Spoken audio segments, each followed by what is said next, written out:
If you've been anywhere on the internet in the past month, it's likely you've heard about the James Charles and Tati Westbrook drama. For anyone who's not caught up, Tati Westbrook is a beauty influencer on YouTube who has a vitamin company named Halo Beauty. She uploaded a video calling out another YouTuber, James Charles, for advertising a competing vitamin brand, Sugar Bear Hair. She felt betrayed by James due to the fact that she had spent a lot of time helping him build his career when he was first starting to be a beauty influencer. Tati also called out James for being a sexual predator.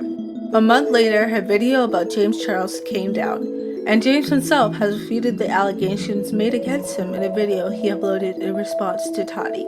Many have argued that Tati was only really mad at James for advertising a competitor to her product, and that the sexual predator allegations were just said to make James look like a worse person, and Tati looked like she didn't really only make the videos for the vitamins.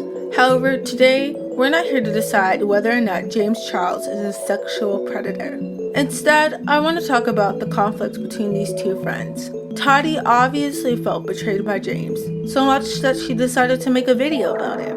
But many have said that Tati should have kept the conflict between them offline and worked out her issues with James in private. Are they right?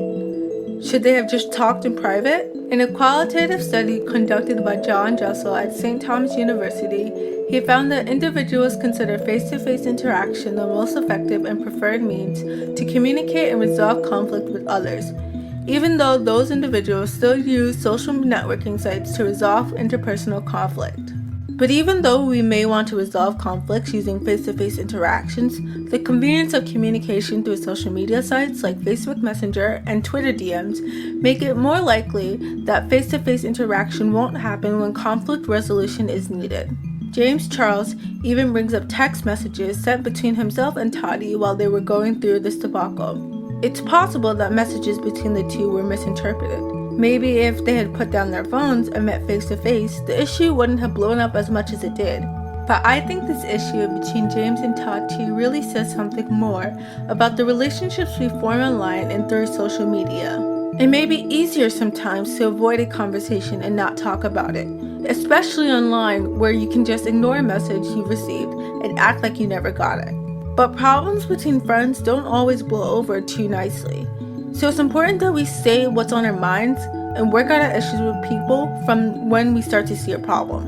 And it's important that when we can, we shouldn't only rely on text messages and words to resolve our conflicts, as it can often misconstrue what we really mean to say. Hey, if you're interested in anything we've talked about in this video, there will be links to more resources about conflict resolution in the description of this video. And if you're really interested in how we make face-to-face conflict resolution happen online, check out our website, brave.org. We're a tech company trying to help students, coworkers, friends, and family have more access to nonviolent conflict resolution through mediation online.